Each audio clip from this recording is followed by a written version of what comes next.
यीशु नाम,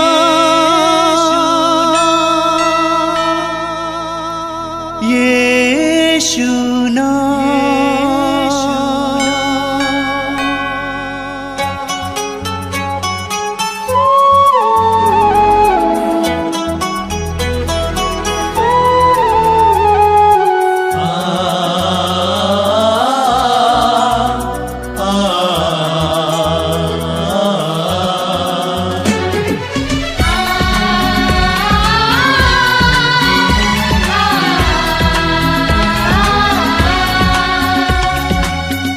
पूरब से पश्चिम तक, उत्तर से दक्षिण तक, पूरब से पश्चिम तक, उत्तर से दक्षिण तक, गूंजे गूंजे यीशु नाम, यीशु नाम। पूरब से पश्चिम तक, उत्तर से दक्षिण तक, गूंजे गूंजे यीशु नाम, यीशु नाम।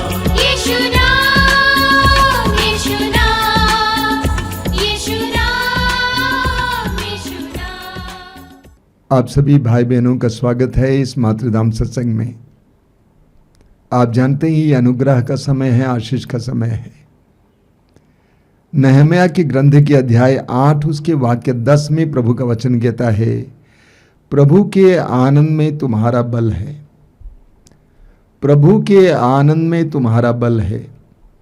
मैं आप सभी से अनुरोध करूंगा कि इस सत्संग के प्रारंभ में ही अपने जीवन की हर प्रकार की पीड़ा दर्द को प्रभु के हाथ में समर्पित करते हुए अपनी पीड़ाओं को स्तुति में परिवर्तित करें।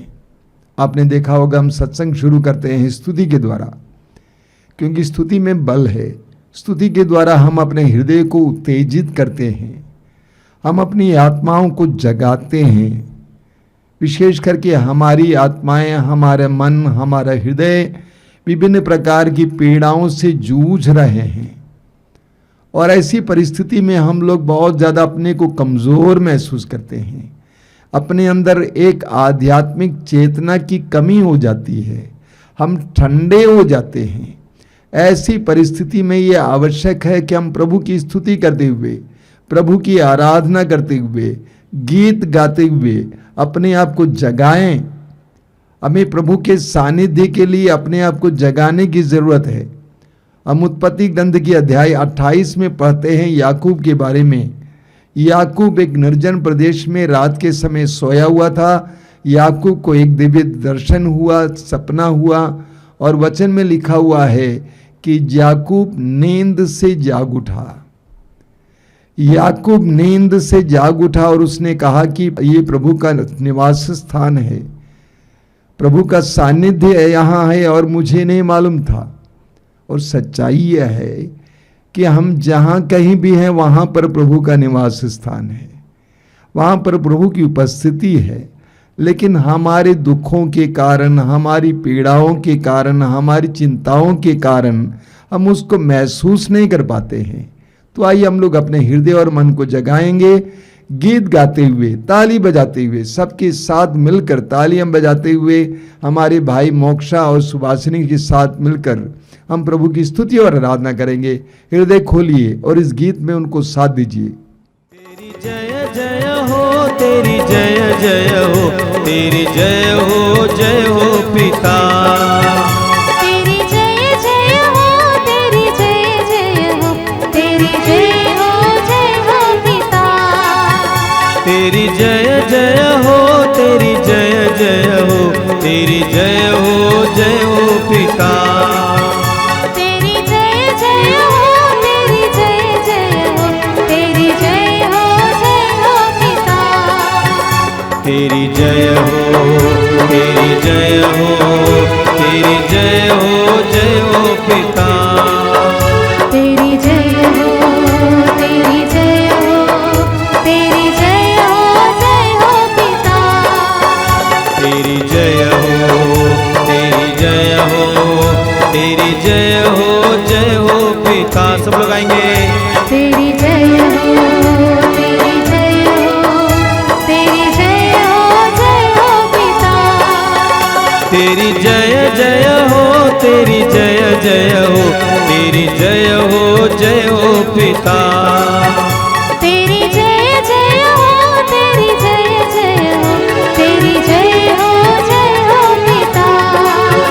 तेरी जय हो, तेरी जय हो, तेरी जय हो पिता। तेरी जय हो, तेरी जय हो, तेरी जय हो पिता। तेरी जय जय हो, तेरी जय जय हो, तेरी जय हो यीशु। तेरी जय जय हो, तेरी जय जय हो, तेरी जय हो ताली बजा कर गाएंगे। तेरी जय जय हो, तेरी जय जय हो, तेरी जय हो यीशु। ताली बजाइए।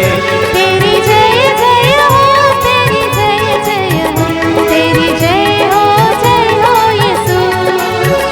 तेरी जय हो, तेरी जय हो, तेरी जय हो यीशु।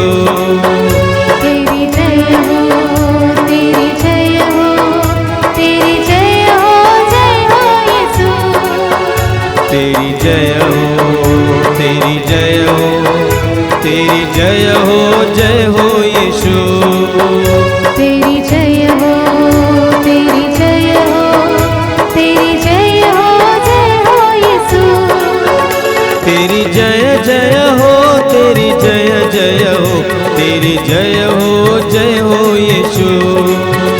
तेरी जय जय हो, तेरी जय जय हो, तेरी जय हो यीशु।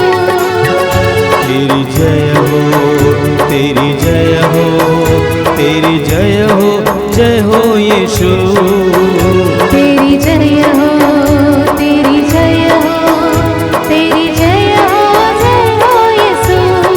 तेरी जय जय हो, तेरी जय जय हो, तेरी जय हो पवित्र आत्मा।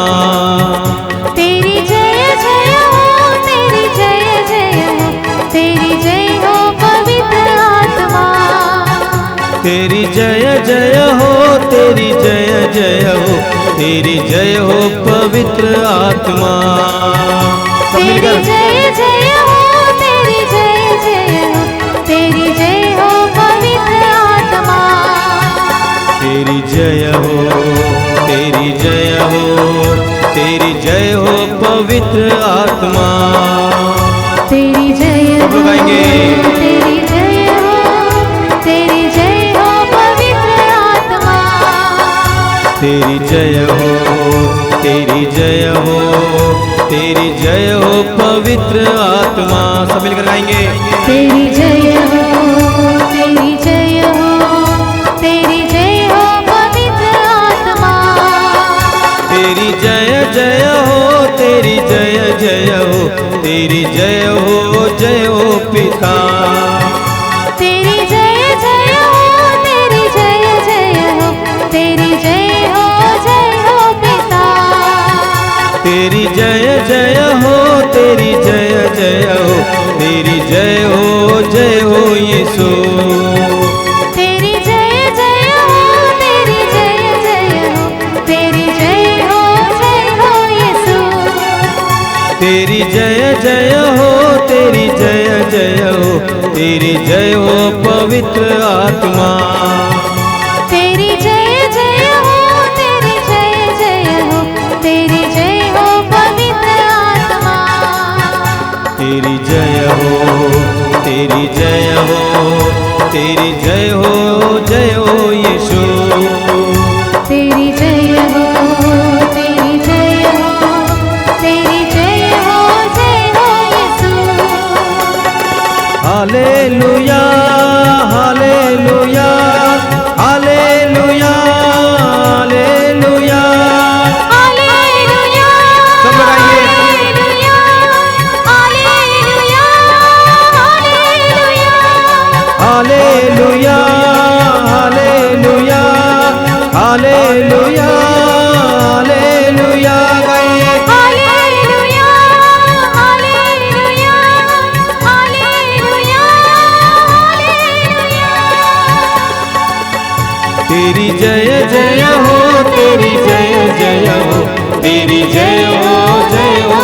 पिता। तेरी जय जय हो, तेरी जय जय हो, तेरी जय हो पिता। ताली बजाएंगे।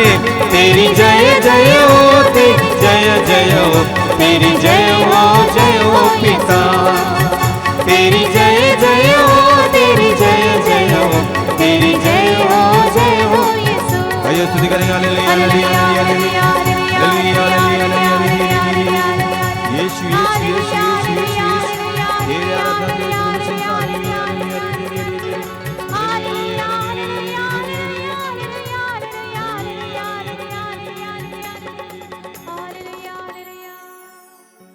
आइए हम प्रार्थना करें। अपने हृदय और मन को एकाग्र कीजिए।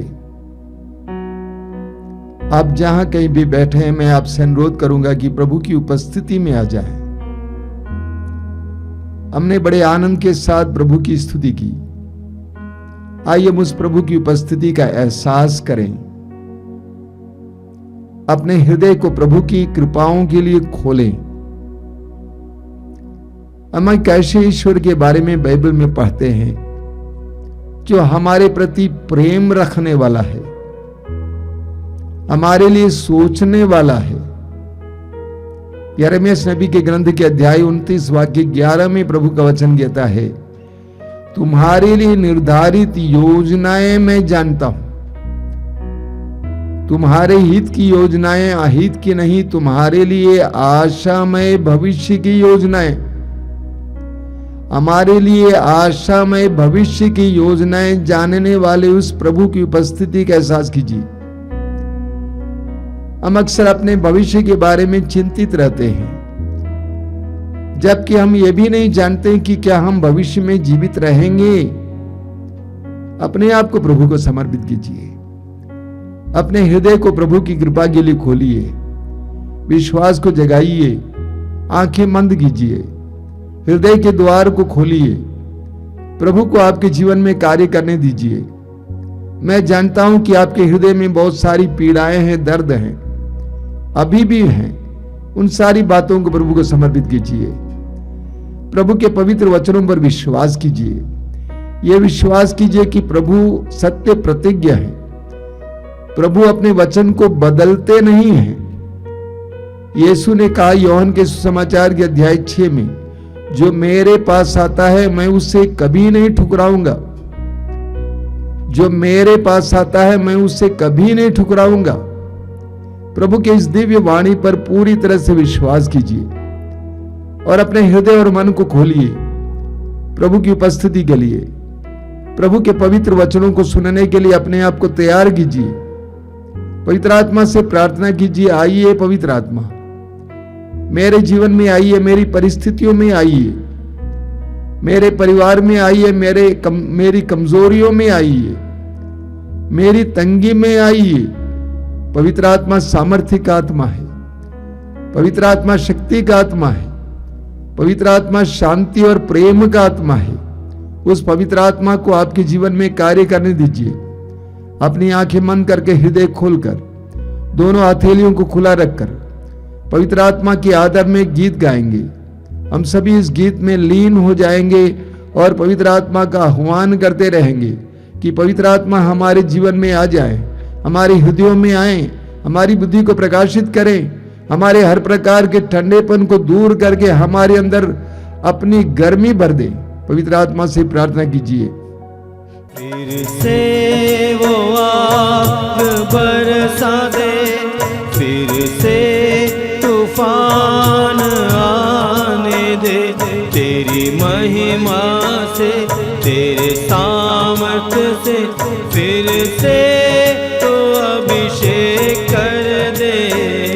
फिर से तो आग बरसा दे, फिर से तूफान आने दे, तेरी महिमा से, तेरे सामर्थ्य से, फिर से तो अभिषेक कर दे। फिर से वो आग बरसा दे, फिर से तूफान आने दे, तेरी महिमा से, तेरे सामर्थ्य से फिर से तो अभिषेक कर दे। फिर से वो आग बरसा दे, फिर से तूफान आने दे। तेरी महिमा से, तेरे सामर्थ्य से फिर से तू अभिषेक कर दे।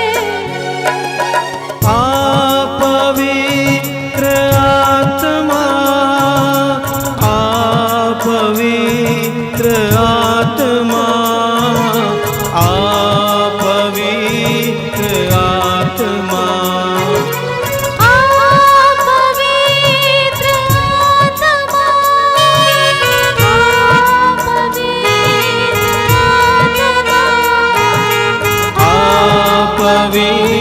पवित्र आत्मा,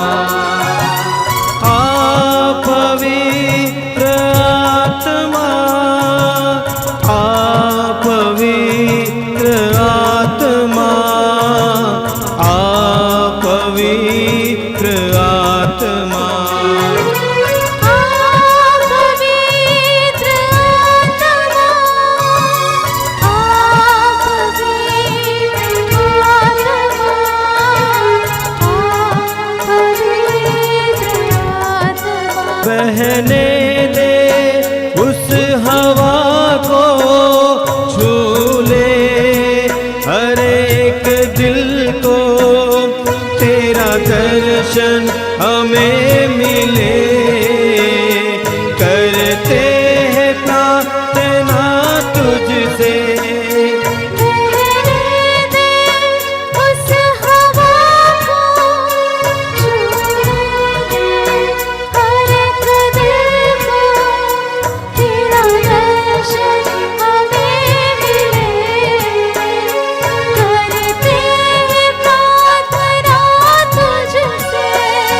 बहने दे उस हवा को, छू ले हर एक दिल को, तेरा दर्शन हमें मिले।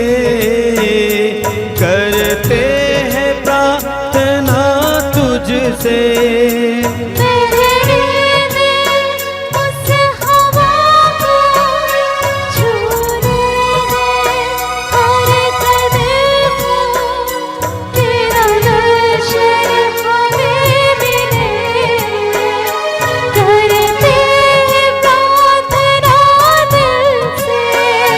तेरी महिमा से, तेरे सामर्थ्य से फिर से तो अभिषेक कर दे। तेरी महिमा से, तेरे सामर्थ्य से फिर से तू अभिषेक कर दे। पवित्र आत्मा, पवित्र आत्मा, पवित्र आत्मा, सब लोग आएंगे मिलकर। पवित्र आत्मा, पवित्र आत्मा, पवित्र सब मिलकर एक साथ गाएंगे। पवित्र आत्मा, पवित्र आत्मा, पवित्र आत्मा, पवित्र आत्मा,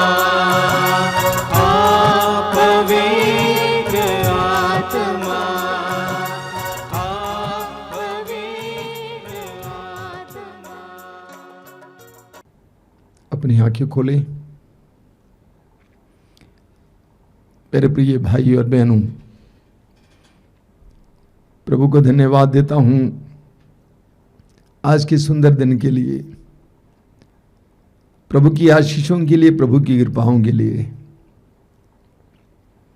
मैं प्रभु को धन्यवाद देता हूं कि इन आध्यात्मिक कार्यक्रमों के जरिए बहुत सारे भाई बहनों के जीवन में बहुत सारी आशीषें आ रही हैं।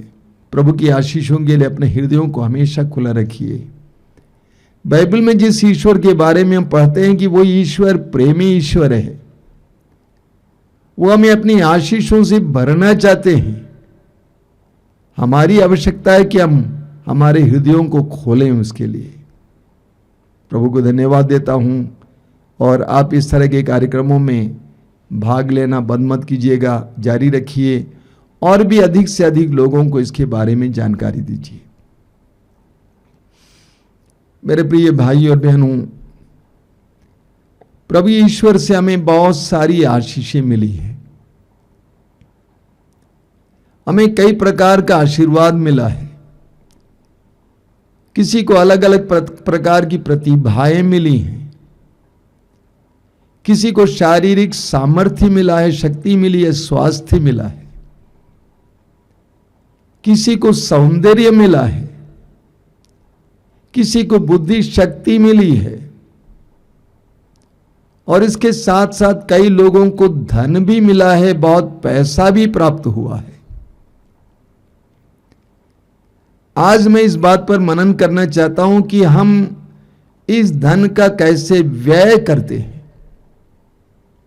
इस धन को कैसे हम इस्तेमाल करते हैं। कुछ लोग अपने घर को तोड़ ताड़ कर बड़ा बंगला बना देते हैं। कुछ लोग कई घर बना देते हैं। कुछ लोग उस धन से जमीनें खरीदते हैं। कुछ लोग टूर पे जाते हैं। कुछ लोग अपने बच्चों के नाम पर लिख देते हैं पैसा। कुछ लोग अय्याशी में पैसा उड़ा देते हैं, खर्च करते हैं। कपड़ों में, खाने में, मनोरंजन में खर्च करते हैं। कुछ लोग समारोहों में खर्च करते हैं। छोटे छोटे समारोह की भी बड़ा कर देते हैं क्योंकि उनके पास बहुत पैसा है। और इनसे कहा जाता है तो ये कहते हैं ये तो मैंने कमाया है, मेरी कमाई है। खैर, ये आपने कमाया है या प्रभु ने दिया है, इसके बारे में हम बाद में चर्चा करेंगे। वास्तव में इस विषय पर मैं कभी प्रवचन नहीं सुनाता था जब तक कि मैं संत पौलुस के 2 वचनों को नहीं पढ़ा।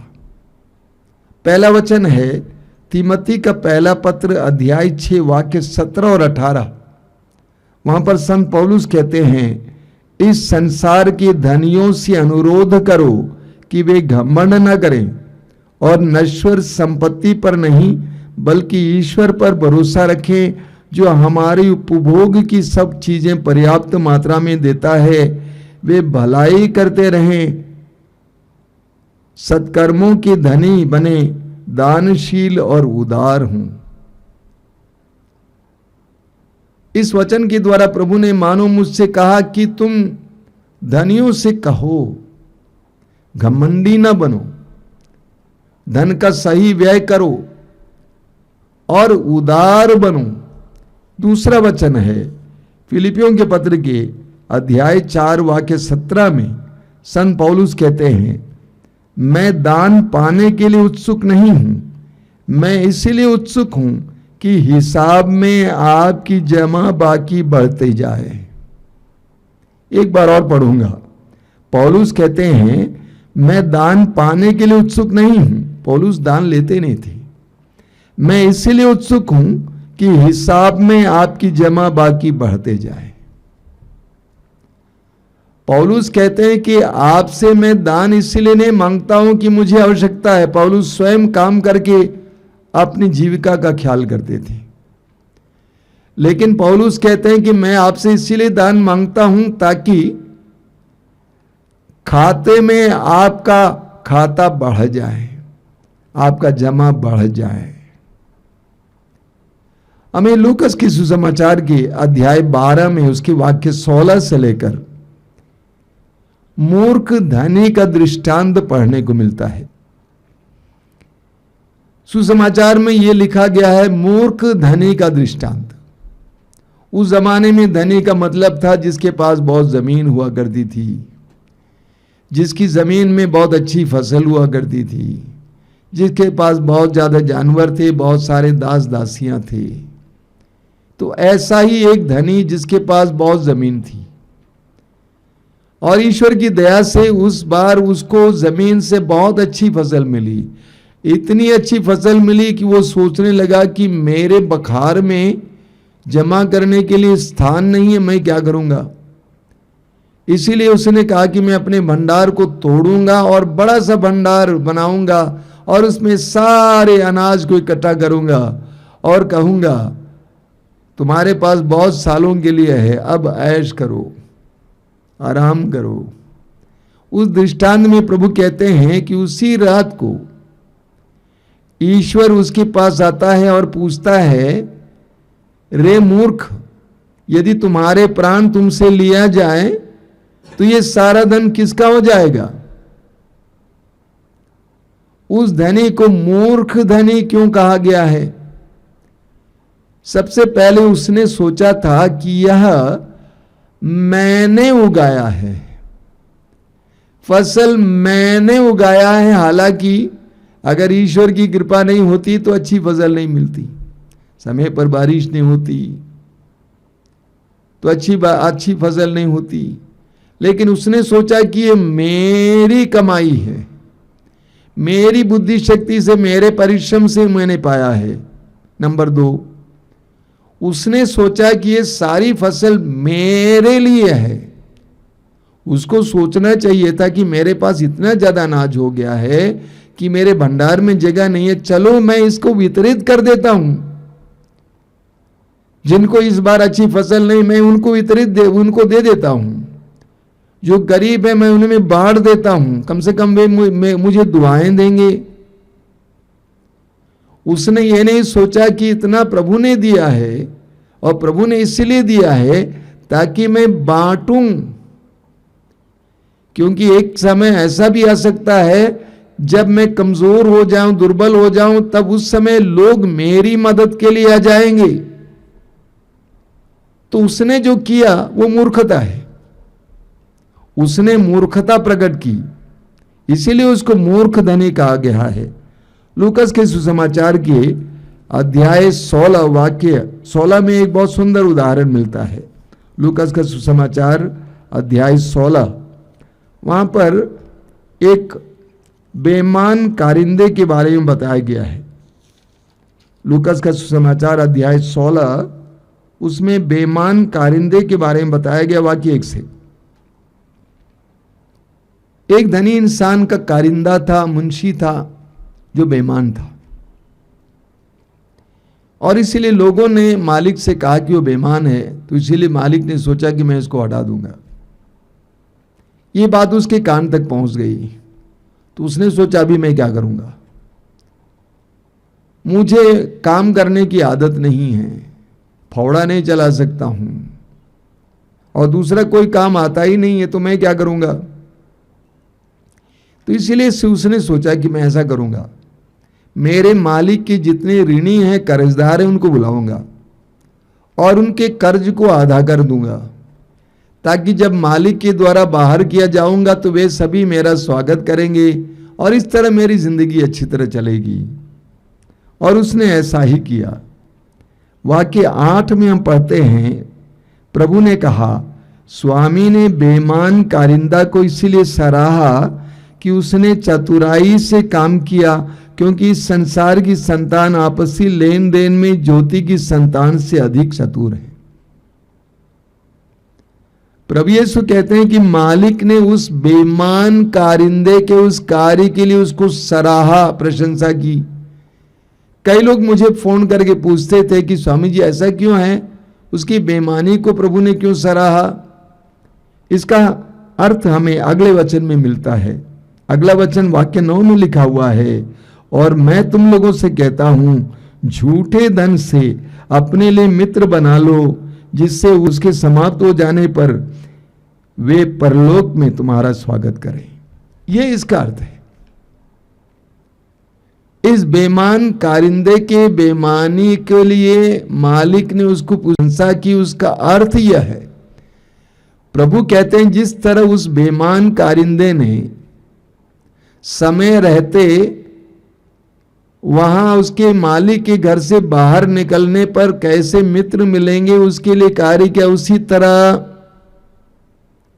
इस संसार में रहते हुए तुम्हारे पास जितनी भी आशीषें प्रभु से प्राप्त हुई हैं, चाहे वो धन हो या कोई भी चीज हो, उसको इस प्रकार इस्तेमाल करो कि परलोक में तुम्हारा स्वागत हो। यानी यदि आपके पास अच्छे गुण हैं, प्रतिभाएं हैं, वे इस तरह इस्तेमाल करें कि वह परलोक के लायक आपको बनाएं।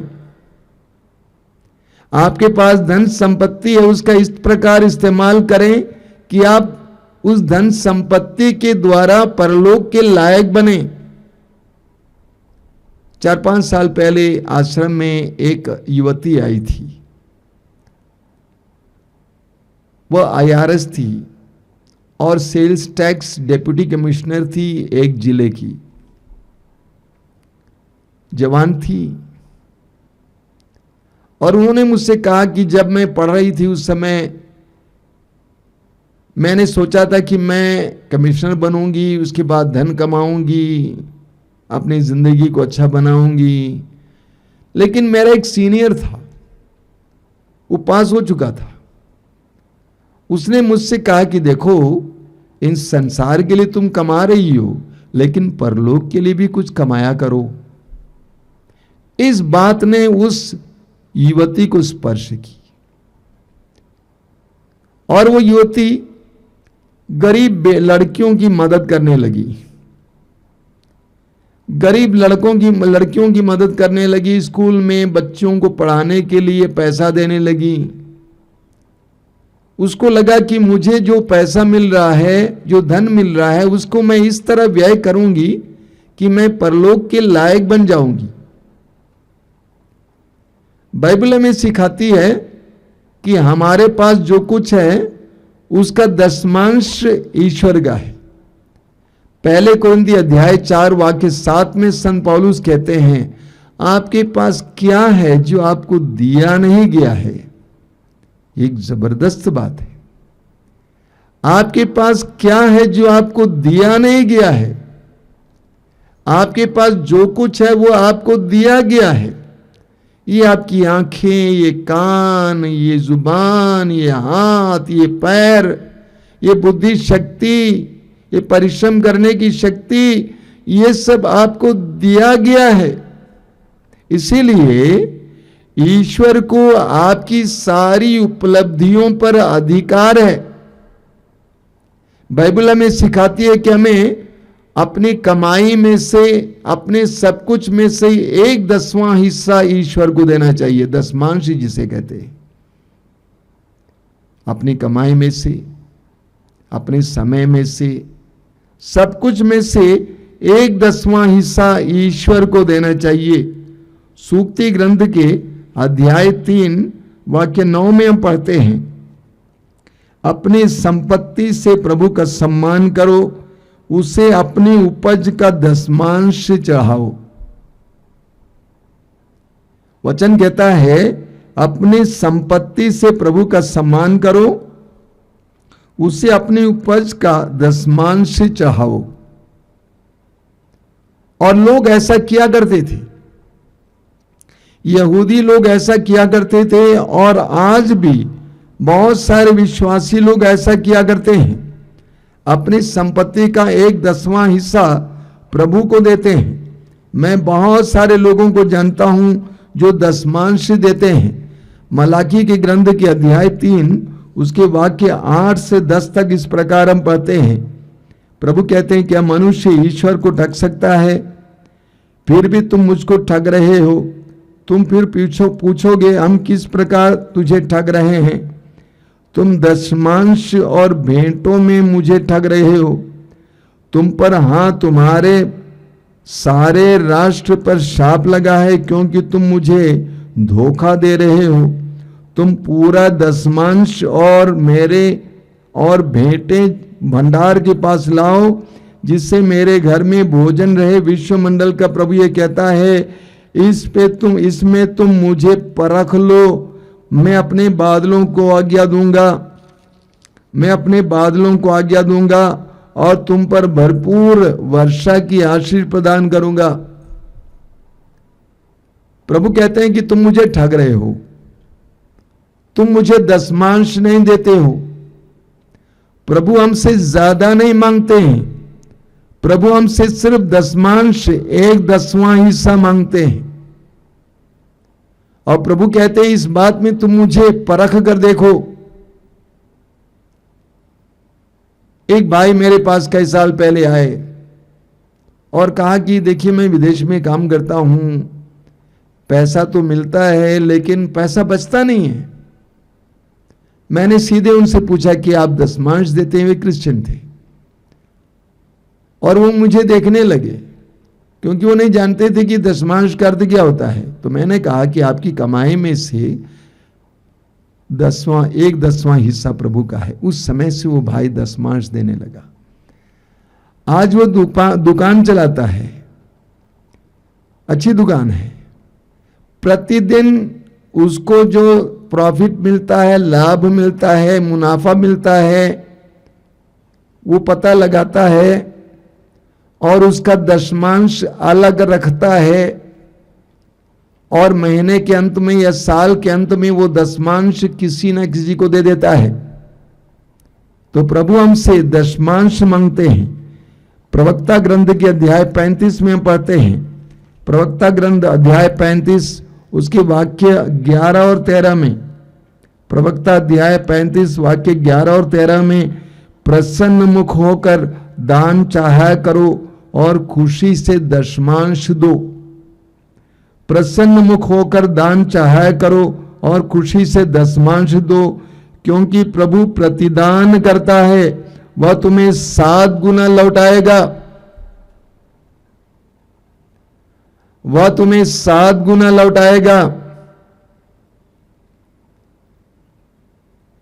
कुरिन्थियों के दूसरे पत्र के अध्याय 9 वाक्य 7 में हम पढ़ते हैं, जो प्रसन्नता से प्रभु को देता है प्रभु उस पर खुश होता है। तो हमारे जो आय है, हमको जो कुछ मिलता है उसमें से 1/10वां हिस्सा प्रभु का है। अब आप पूछेंगे मुझसे किसको दिया जाए? आप जिसको चाहे दें। जहां पे प्रभु का कार्य होता है वहां पे दे दें, या कोई गरीब है जिनको आप चाहते हैं कि मदद करें उनको दे दें, प्रभु के नाम पे दे दें, क्योंकि वो 1/10वां हिस्सा प्रभु का है। मैं एक व्यक्ति को जानता हूं, इन दिनों उनसे संपर्क कट गया है। कई वर्ष पहले वो बनारस रहा करते थे, अच्छे पद पे थे, अच्छी कमाई थी। हमारे आश्रम में हर दूसरे महीने के दूसरे शनिवार को सत्संग होता है और सत्संग के दौरान हम प्रसाद वितरित करते हैं, बन वितरित करते हैं। उसमें काफी खर्च होता है। जब वो भाई यहाँ पे थे, हर महीना प्रसाद वितरण का पैसा वो दिया करते थे, जबकि वो मुझसे मिलने नहीं आया करते थे। वो किसी के हाथ में देते थे और वितरण होता था, वो आते थे चले जाते थे। एक बार उनको मैंने एक छोटा सा पत्र लिखा, कई वर्ष पहले की बात है। पत्र लिखा कि आप आश्रम की मदद करते हैं, इस प्रकार मैं आपको धन्यवाद देना चाहता हूं। जवाब में उन्होंने पत्र लिखा, उन्होंने कहा कि आप मुझे धन्यवाद मत दीजिए। हर महीने जब मेरे घर पे परिवार में आय होती है, आती है, तो सबसे पहले मैं प्रभु का हिस्सा अलग करता हूं। 1/10वां हिस्सा मैं प्रभु का अलग करता हूं और उसमें से कुछ आपको देता हूं और कुछ और किसी को भी दे देता हूं। उन्होंने कहा कि वो पैसा प्रभु का है, वो धन प्रभु का है, क्योंकि प्रभु ने मुझे दिया है। लूकास के सुसमाचार के अध्याय 16 में उसके वाक्य 19 से प्रभु यीशु एक बहुत सुंदर दृष्टांत सुनाते हैं। एक धनी व्यक्ति और एक गरीब व्यक्ति जिसका नाम है लाजरुस, उसका दृष्टांत। एक बहुत बड़ा धनी व्यक्ति था और अपने मित्रों के साथ वो दावत उड़ाया करता था, और उसके गेट के बाहर, द्वार के बाहर एक गरीब इंसान पड़ा हुआ था जिसका नाम था लाजरुस, जिसका पूरा शरीर चोटों से भरा हुआ था। कुत्ते उसे चाटा करते थे। वो गरीब वहीं पे पड़ा हुआ था। बड़े बड़े मेहमान लोग आते जाते थे, वो देखा करता था, वो सोचता था कि काश जो दावत होते हैं उस दावत का कम से कम जूठा मुझे मिल जाता, चूरन मुझे मिल जाता तो मैं खा पाता। और इसी उद्देश्य के साथ वो वहां पर पड़ा हुआ था। लेकिन उस धनी इंसान ने उसका ख्याल नहीं किया। प्रभु यीशु दृष्टांत में कहते हैं कि दोनों मर गए, लाजरुस मर गया और स्वर्गदूत उसे उठाकर इब्राहिम की गोद में रख दिया, और धनी व्यक्ति मर गया और वो गाड़ा गया और वो अधोलोक चला गया। प्रभु यीशु सुसमाचारों में अधोलोक के बारे में या नरक के बारे में बहुत कम बोलते हैं, और अधोलोक की यंत्रणाएं सह रहा था कि आग झेल रहा था। अब मेरा सवाल आपसे यह है, उस धनी इंसान ने कौन सा अपराध किया जिसके कारण उसको अधोलोक जाना पड़ा, नरक जाना पड़ा? वो कौन सा पाप है? क्या उसने उस गरीब का पैसा छीन लिया था, धन छीन लिया था, प्रॉपर्टी छीन ली थी, उसकी पत्नी को छीन लिया था, उसको मारा पीटा था? बिल्कुल नहीं। उस धनी इंसान का पाप क्या था? निर्दयता, सहानुभूति की कमी, संवेदनशीलता की कमी। आधुनिक इंसान का सबसे बड़ा पाप यह है। आधुनिक इंसान गिरजाघर जाता है, मंदिर जाता है, कहां कहां नहीं जाता है, दान देता है, सोचता है कि मैं धर्मी हूं, लेकिन निर्दयी, सहानुभूति की कमी, सहनशीलता की कमी और संवेदनशीलता की कमी। और कभी कभी ऐसा भी होता है कि लोग कहते हैं कि ये लोग इसीलिए झेल रहे हैं क्योंकि इसने पाप किया है। अभी मुझे याद है, एक बार जब मैं ट्रेन में सफर कर रहा था, एक बहुत गरीब औरत आई थी भीख मांग के, बहुत ही लाचार थी, और उसकी लाचारी को देखकर मैंने कुछ दिया। मेरे बगल में बैठे लोगों ने कहा कि आपने ऐसा क्यों किया? ये सब धंधा है, ये लोग बहुत ज्यादा कमाते हैं। वो तो चली गई। काफी देर के बाद मैं उस भाई से पूछा कि आप क्या करते हैं? कहा कि मैं बिजनेस कर रहा हूं। तो मैंने पूछा, आप वो धंधा क्यों नहीं करते? आपने कहा कि वो बहुत कमाती है, वो धंधा क्यों नहीं करते? खैर, मेरी पक्की दाढ़ी के कारण और मेरी दृढ़ दृष्टि के कारण वो बवाल नहीं किया, अन्यथा बवाल करता। तो मनुष्य आज इनसेंसिटिव यानी संवेदनहीन हो गया है। अपने घर के बगल में लोग रह रहे हैं, कैसे रह रहे हैं, सोचते नहीं हैं। शहर में गाड़ी में जा रहा है, दुर्घटना हुई, कोई मुसीबत में है, यहां तक कि उसका बच्चा भी शीशा खोल कर देखता है, कहता है पापा देखो ना, इतना खून, चोट लग गई उनको। तो चिल्लाता है कि शीशा बंद कर, तुम अपना ख्याल कर, और गाड़ी आगे निकल जाती है। संवेदनहीनता, इसी के कारण वह नरक में भेजा गया। सूक्ति ग्रंथ के अध्याय 10 वाक्य 22, सूक्ति ग्रंथ अध्याय 10 वाक्य 22, बहुत सुंदर सुंदर वचन है। सूक्ति ग्रंथ अध्याय 10 वाक्य 22 में लिखा हुआ है, प्रभु के आशीर्वाद से ही कोई धनवान बनता है। प्रभु के आशीर्वाद से ही कोई धनवान बनता है, इसकी तुलना में हमारा परिश्रम नगण्य है। प्रभु के आशीर्वाद से ही हम धनवान बनते हैं। अगर हमें प्रभु का आशीर्वाद प्राप्त नहीं होता तो हम धनवान नहीं होते।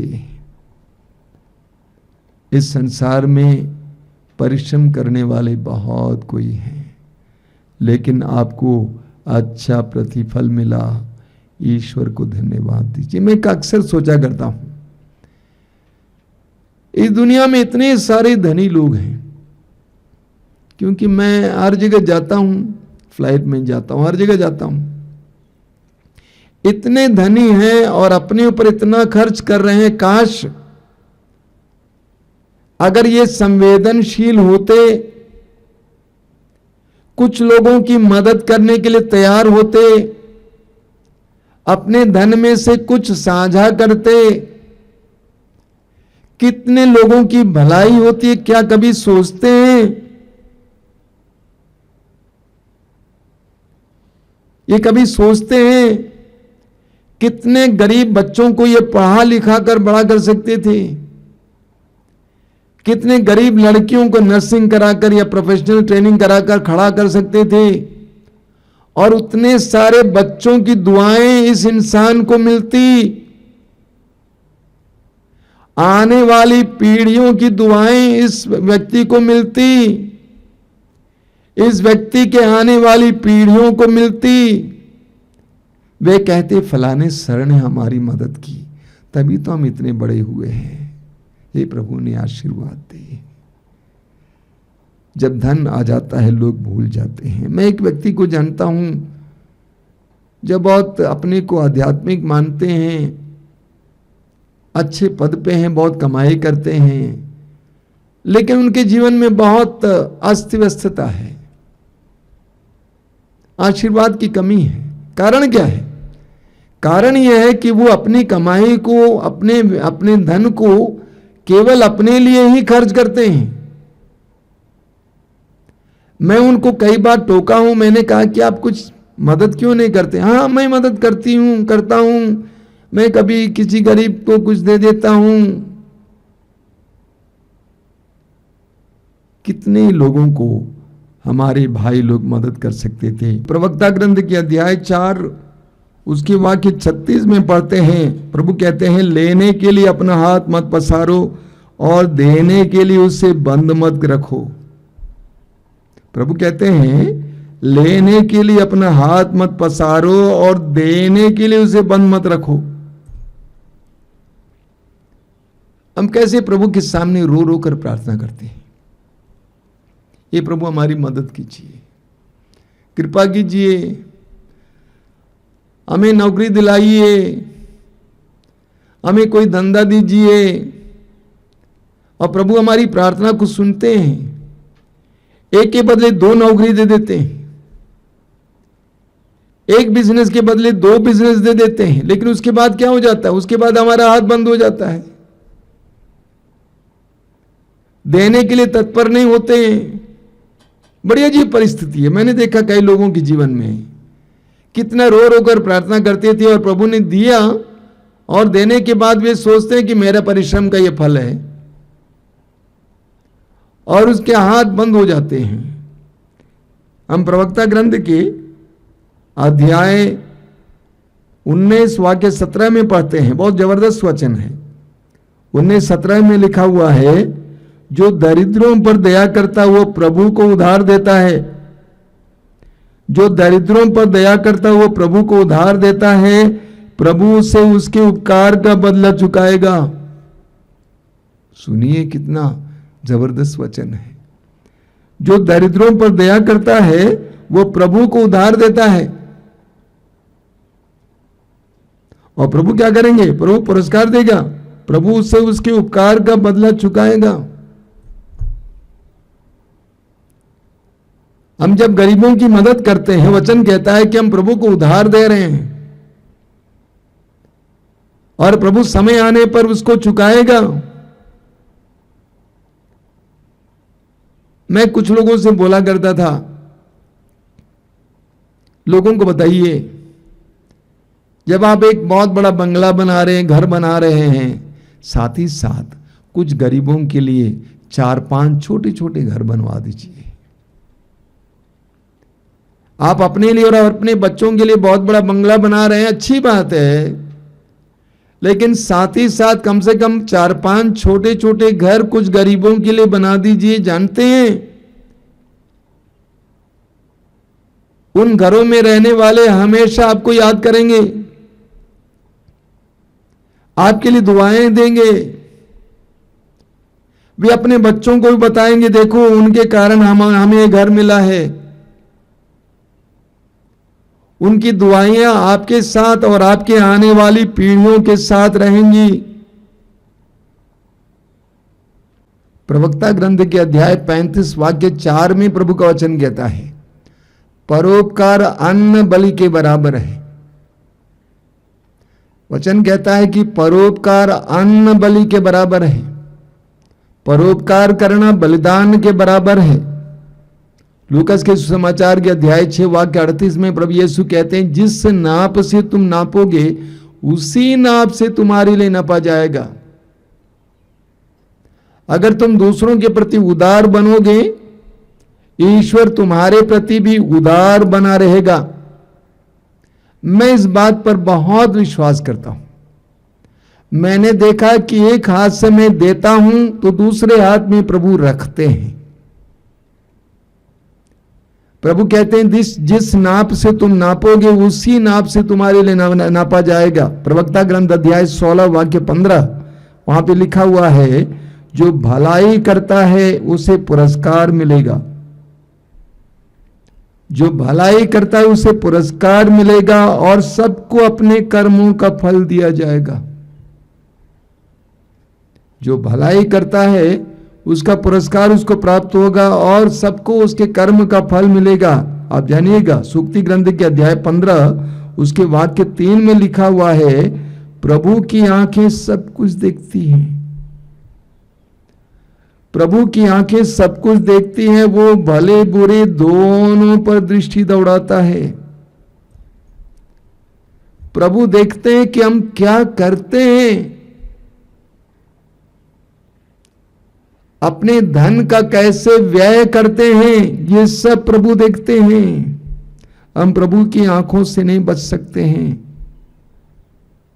यूहन्ना के सुसमाचार के अध्याय 6 उसके वाक्य 12 में पढ़ेंगे, प्रभु यीशु ने 5 रोटियों से 5,000 से भी ज्यादा लोगों को खिलाया। उसके बाद वाक्य 12 में लिखा हुआ है, उनको खिलाने के बाद प्रभु ने अपने शिष्यों से कहा,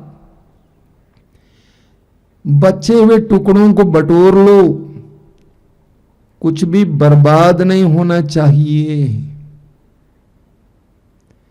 बचे हुए टुकड़ों को बटोर लो, कुछ भी बर्बाद नहीं होना चाहिए।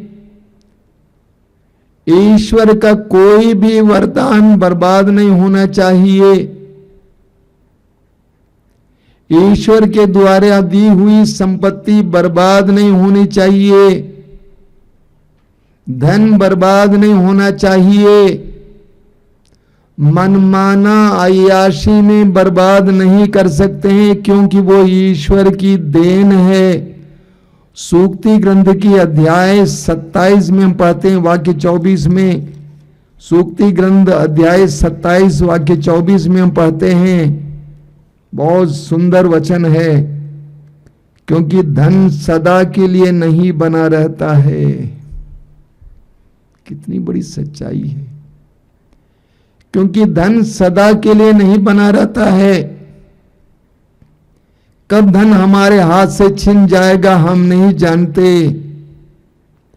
इसीलिए धन को बर्बाद नहीं करना चाहिए। मैं कई लोगों को समझाता हूं, यदि तुम आज बर्बाद करोगे कल तुम उसके लिए तरसोगे। धन का सदुपयोग होना चाहिए, धन का अच्छा व्यय होना चाहिए। एजेकियल नबी के ग्रंथ के अध्याय 18 वाक्य 30 में प्रभु का वचन कहता है कि हमें हमारे कार्यों के लिए फल मिलेगा, हमें सब कुछ के लिए हिसाब देना पड़ेगा। हमें देने वाले के सामने खड़ा होना होगा और हमें सब कुछ के लिए हिसाब देना पड़ेगा। एक एक वचन के लिए हिसाब देना पड़ेगा, एक एक चीज के लिए हिसाब देना पड़ेगा, एक एक आने के लिए हिसाब देना पड़ेगा। इस बात को हमें भूलना नहीं चाहिए। आइए हम प्रार्थना करें।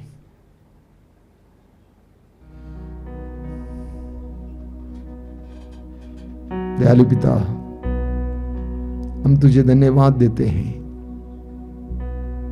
तेरी आशीषों के लिए, एक एक आशीष के लिए धन्यवाद देते हैं। अलग अलग प्रकार की आशीषों के लिए धन्यवाद देते हैं। देने वाला तू है, सब कुछ का स्रोत तू है। हे पिता, हमें इस बात का एहसास करा दे कि हमें तेरे सिंहासन के सामने खड़ा होना होगा, सब कुछ के लिए हिसाब देना होगा। तेरे पवित्र वचनों के द्वारा तूने हमें समझाया है कि तूने हमें जो धन दिया है उसका सदुपयोग होना चाहिए, उसके द्वारा हमें ईश्वर के राज्य के लिए, तेरे राज्य के लिए अपने आप को तैयार करना है। हमें सद्बुद्धि दीजिए, हमें प्रज्ञा दीजिए, ज्ञान दीजिए। वो जीवन देने वाला हल्लेलुया, वो जीवन देने वाला हल्लेलुया, वो जीवन देने वाला हालेलुया, वो जीवन देने वाला हालेलुया, वो जीवन देने वाला हल्लेलुया, वो जीवन देने वाला हल्लेलुया, वो जीवन देने वाला हालेलुया। अरे घुटना झुकेगा, हर जुबान बोलेगी, अरे घुटना झुकेगा, हर जुबान बोलेगी, अरे घुटना झुकेगा, हर जुबान बोलेगी, अरे घुटना झुकेगा, हर जुबान बोलेगी। यीशु ही प्रभु है, यीशु ही प्रभु है, यीशु ही प्रभु है। हो यीशु ही प्रभु है। वो आनंद देने वाला हल्लेलुया, वो आनंद देने वाला हल्लेलुया, वो आनंद देने वाला हालेलुया, वो आनंद देने वाला हालेलुया, वो आनंद देने वाला हल्लेलुया, वो आनंद देने वाला हल्लेलुया, वो आनंद देने वाला हालेलुया, वो आनंद देने वाला हालेलुया। सब मिलकर गाएं। अरे घुटना झुकेगा, हर जुबान बोलेगी, अरे घुटना झुकेगा, हर जुबान बोलेगी, अरे घुटना झुकेगा, हर जुबान बोलेगी, अरे घुटना झुकेगा, हर जुबान बोलेगी। यीशु ही प्रभु है, यीशु ही प्रभु है, यीशु ही प्रभु है। यीशु ही प्रभु है। वो मुक्ति देने वाला हल्लेलुया, वो मुक्ति देने वाला हल्लेलुया। सब मिलकर वो मुक्ति देने वाला हालेलुया, वो मुक्ति देने वाला हालेलुया, वो मुक्ति देने वाला हल्लेलुया, वो मुक्ति देने वाला हल्लेलुया। सब मिलकर गाएं। वो मुक्ति देने वाला हालेलुया, वो मुक्ति देने वाला हालेलुया। अरे घुटना झुकेगा, हर जुबान बोलेगी, अरे घुटना झुकेगा, हर जुबान बोलेगी, अरे घुटना झुकेगा, हर जुबान बोलेगी, अरे घुटना झुकेगा, हर जुबान बोलेगी। यीशु ही प्रभु है। सब मिलकर गाएंगे। यीशु ही प्रभु है, यीशु ही प्रभु है, यीशु ही प्रभु है। वो चंगा करने वाला हल्लेलुया, वो चंगा करने वाला हल्लेलुया। सब लोग आएंगे। वो चंगा करने वाला हालेलुया, वो चंगा करने वाला हालेलुया, वो चंगा करने वाला हल्लेलुया, वो चंगा करने वाला हल्लेलुया, वो चंगा करने वाला हालेलुया, वो चंगा करने वाला hallelujah.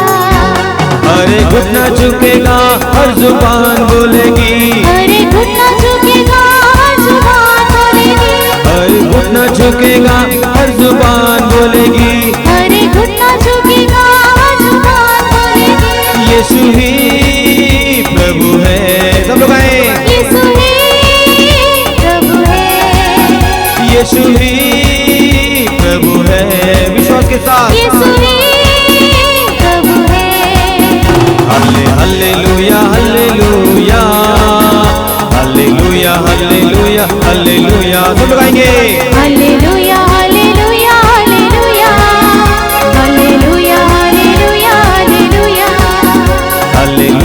Hallelujah hallelujah hallelujah hallelujah hallelujah hallelujah hallelujah hallelujah hallelujah hallelujah सब एक साथ गाएंगे hallelujah hallelujah hallelujah hallelujah hallelujah hallelujah सब मिलकर गाएंगे hallelujah hallelujah hallelujah hallelujah hallelujah hallelujah hallelujah hallelujah hallelujah hallelujah hallelujah hallelujah और एक बार hallelujah hallelujah hallelujah hallelujah hallelujah आइए दोनों से करेंगे hallelujah hallelujah hallelujah hallelujah hallelujah Yeshu Yeshu Yeshu Yeshu Yeshu तेरे तुझ तेरी आराधना तेरी महिमा हालेलुया हालेलुया यीशु यीशु यीशु